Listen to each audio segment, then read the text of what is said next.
Assalamualaikum warahmatullahi wabarakatuh. Perkenalkan, nama saya Juwanto dari Prodi Sistem Informasi A di Institut Teknologi Bisnis Tuban. Kali ini kita akan mempelajari tentang clustering, tepatnya di Cummins. Oke. Di sini saya akan menjelaskan apa itu Cummins dan clustering tersendiri. Langsung saja ke pokok intinya. Data mining atau Cummins clustering ini memahami komputer algoritma dan aplikasi pengolahan data. Adapun yang akan saya bahas nanti adalah yang pertama adalah pengantar data mining dan mengetahui apa itu Cummins clustering, bagaimana Cummins bekerja. Selanjutnya adalah aplikasi Cummins di berbagai industri. Terus selanjutnya saya akan membahas tentang kelebihan dan kekurangan Cummins. Kita menginjak yang pertama dulu. Apa itu Cummins clustering? Cummins ini adalah metode user visit learning yang mempartisi and observasi ke dalam cluster atau pengelompokan, di mana setiap observasi termasuk dalam cluster dengan mean terdekat. Pengelompokan data itu tanpa label atau mengidentifikasi pola tersembunyi dan minimalkan varian data cluster. Terus Cummins versus supervised learning, bedanya apa? Kalau user visit learning ini mengumpulkan data berdasarkan kemiripan atau cluster tanpa label data. Contohnya adalah sebagai segmen pelanggan. Atau di supervised learning ini membutuhkan data berlabel, melatih model digunakan untuk klasifikasi atau regresi. Di sini ada salah satu contoh visualisasi clustering. Di sini adalah data yang belum di-clustering. Kemudian Cummins ini ada untuk mengcluster, untuk mengelompokkan data-data tersebut. Ini data setelah di-clustering. Terus selanjutnya, bagaimana Cummins bekerja?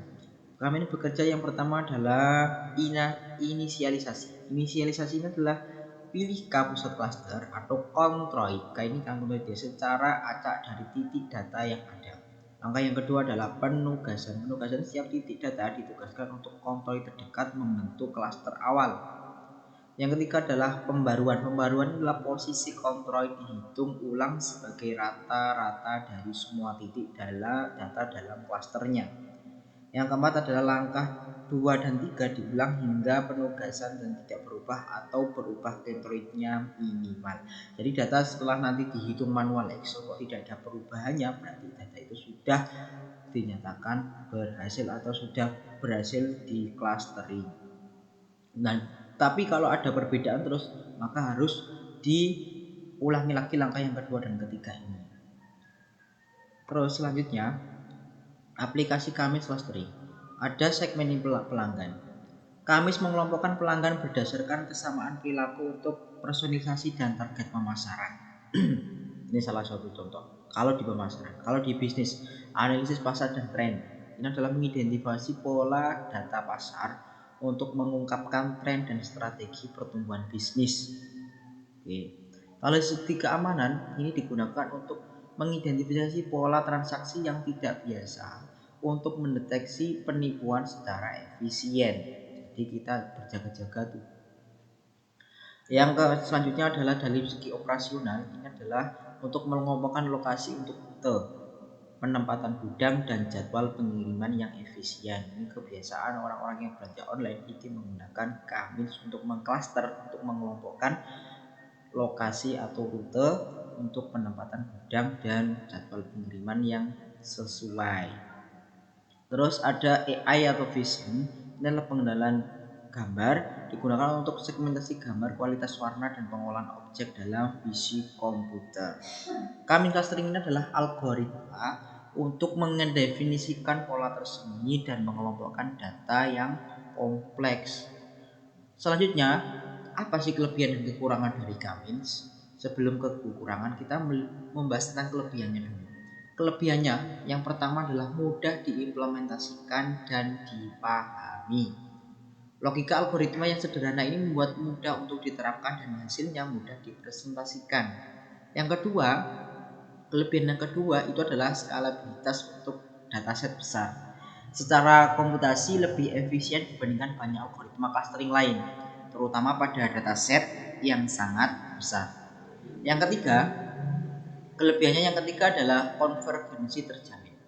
Algoritma Kamis ini dijamin akan konvergen, artinya akan berhenti ketika penugasan klaster ini tidak lagi berubah. Maka itu sudah dinyatakan selesai kalau algoritma atau artinya berhenti ketika penugasan klaster tidak lagi berubah, atau setelah di klaster datanya tidak berubah, berarti sudah dinyatakan selesai, nggak bisa dirubah. Selanjutnya ada kekurangan dari Kamis itu sendiri. Yang pertama adalah sensitivitas terhadap inisialisasi atau kontroid. Hasil akhir sangat bergantung pada pemilihan kontroid awal atau secara acak yang bisa mengarah ke solusi suboptimal. Yang kedua adalah masalah penentuan jumlah K optimal. Memerlukan penentuan jumlah klaster di awal yang sering kali tidak diketahui dan sulit ditentukan secara akurat. Dan kekurangan yang ketiga itu biasanya adalah sensitivitas terhadap outlier bentuk klaster. Tidak efektif untuk klaster dengan bentuk non-bola dan sangat rentan terhadap data pencilan. Terus sekarang demonstrasi singkat atau current testing dengan Python. Ini adalah sebagai pemrograman Python. Persiapan data contoh. Menggunakan data dummy atau dataset publik seperti RIS dan untuk simulasi clustering penting untuk memahami struktur data. Ada data numerik, data relevan, tidak berlabel. Yang kedua adalah implementasi Python dengan sedikit line atau menggunakan sedikit line untuk menerapkan kami sebuah teknik user visit lining untuk mengesegmentasi data. Yang ketiga adalah visualisasi hasil clustering. Visualisasi hasil clustering untuk interpretasi maksudnya dan validasi kelompok data yang terbentuk secara alami. Kesimpulannya apa? Algoritma clustering ini tak terawasi, mengelompokkan data ke K atau cluster kelompok iteratif tetapan titik perbarui kontrol. Tujuannya adalah minimalkan jarak intra cluster. Oke, selanjutnya di sini saya akan membahas tentang bagaimana hitung manual di Excel-nya. Oke, langsung saja. Ini saya sudah memiliki data awal untuk kita hitung menggunakan Excel manual. Jadi di sini saya memiliki 10 data. 10 data awal ini adalah nilai, di mana nilai ada tugas, ada UTS dan UAS. Dari 10 data ini nanti kita akan klasterkan. Ada klaster 1 berarti itu baik sekali, klaster 2 baik, klaster 3 cukup. Terus di sini klaster pusatnya K1, K2 dan K3. Nilainya sembarang ya, tergantung kalian. Yang pertama kita itu menghitung jarak dengan masing-masing klaster. Jadi kita menghitung dulu tuh dengan jarak dengan masing-masing klaster di sini. Untuk rumusnya untuk menghitung jarak yang pertama ini adalah kita pengurangan dari tugas dengan klaster pusat. Misal di sini sama dengan SVRT, langsung kalian buka kurung, tugas dikurangi dengan 82. Maksudnya ini anggap saja begini.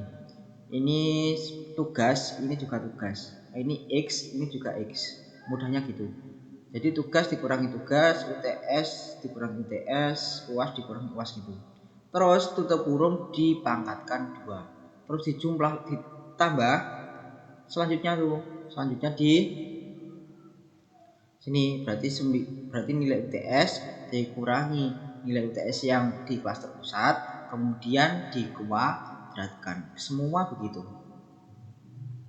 Oke. Setelah semua itu jangan lupa untuk yang klaster pusat ini, itu kalian harus kunci dengan dolar seperti ini. Cara kuncinya bagaimana?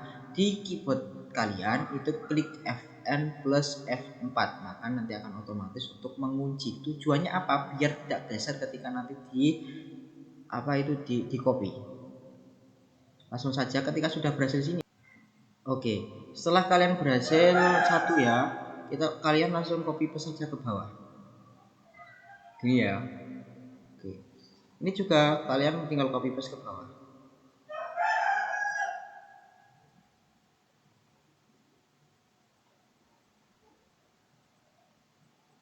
Oke, sudah. Sekarang adalah kita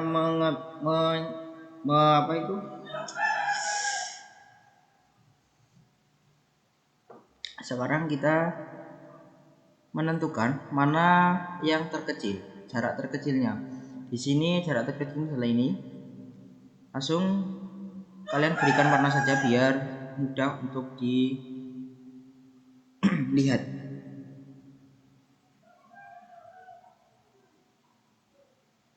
Oke, semua kalian pilih yang terkecil kemudian dikasih warna untuk memudahkan kalian untuk mengetahui jarak terkecilnya. Langsung saja ini, terus ada lagi ini.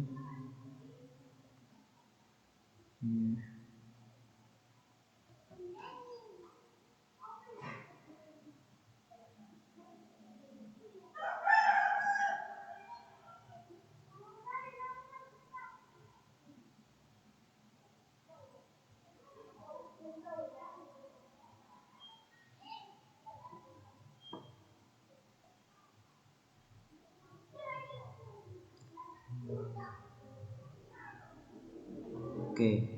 Setelah kalian warna blok, kemudian di sini tinggal ketik saja. Di sini yang terkecil adalah klaster 1, di sini adalah klaster 3, kemudian di sini ada klaster 2, ini satu lagi, ini 3, kemudian 3 lagi, 2 dan 3. Oke, selanjutnya nah ini kalian menginjak ke kedua, yaitu kita menghitung klasternya lagi, menghitung jarak dengan masing-masing klasternya lagi untuk membandingkan apakah hasilnya nanti sama atau tidak. Rumusnya sama seperti tadi, namun bedanya adalah kita ini pusat klasternya ini beda lagi. Oke, nah langsung saja kita coba ya. Ini sudah saya hitung, rumusnya sama persis seperti tadi. Langsung saya copy paste saja karena saya sudah buatnya.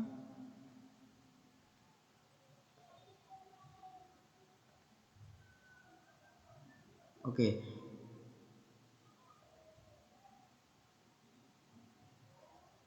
Sudah selesai ya. Kita juga hitung seperti tadi, menghitung jarak terkecilnya. Oke.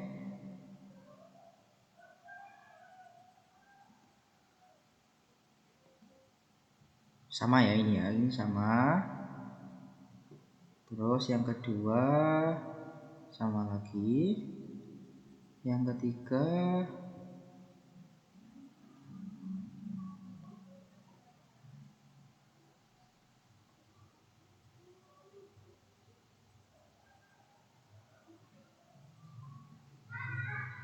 ini.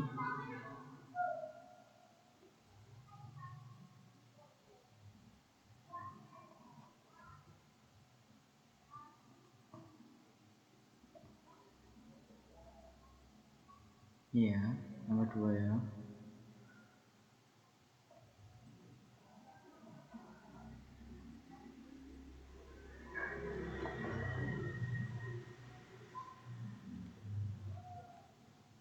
Sepertinya ini sudah sama, habis ini selesai.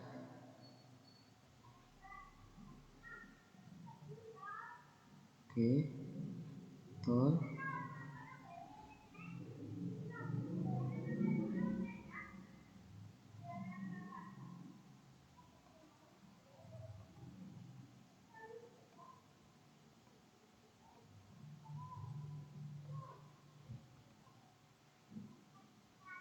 Oke, habis itu kita langsung copy paste saja dari sini karena datanya sudah sama.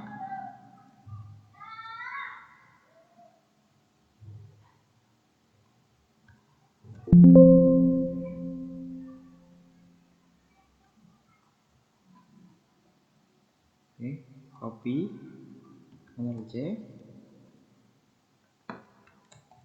Oke, selanjutnya ini yang terakhir kita urutkan nih urutkan, kemudian kita berikan label, berikan keterangan apabila itu satu adalah baik, apa itu baik, bila satu adalah baik sekali, yang kedua klaster 2 menunjukkan baik, yang ketiga adalah menunjukkan cukup. Langsung di copy paste ke bawah. Oke. Nah, belum selesai sampai di sini saja. Ketika kalian sudah berhasil untuk mengcluster di manual, kalian selanjutnya akan menguji menghitung di rapid manner-nya. Di rapid manner ya. Ini sudah saya buat, sebentar saya hapus dulu dari awal. Oke. Yang pertama di sini kalian masukkan yaitu read Excel. Oke. Lihat Excel. Oke, dah. Selanjutnya adalah K-means.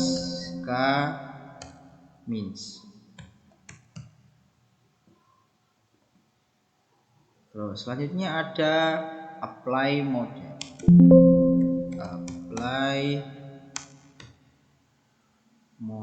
Ini. Terus selanjutnya ada performance. Kalian pilih yang ini ya, performa clustering. Oke. Selanjutnya di sini saya klik read Excel, kemudian pilih import configuration wizard. Ini kalian pilih filenya, saya taruh di download, kemudian di K-means. Oke, next. Yang datanya ini mulai dari nomor sampai sini, kemudian next lagi. Terus jangan lupa yang nama ini jadikan atributnya sebagai ID. Jangan lupa ya, nanti kalau nggak ini jadikan ID nanti akan error. Oke, setelah itu kalian sambungkan ke clusteringnya. Oke, terus di sini saya menggunakan 3 cluster.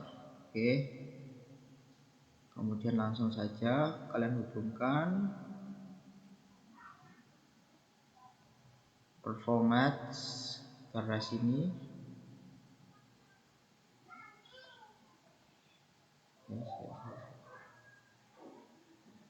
Oke, sudah ya. Setelah itu kalian tinggal run. Oke, bentar, tadi ada yang salah di sini.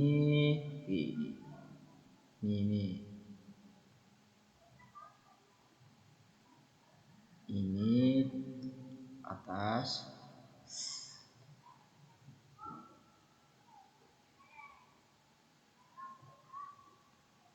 Sambungkan semua ya. Salah nih.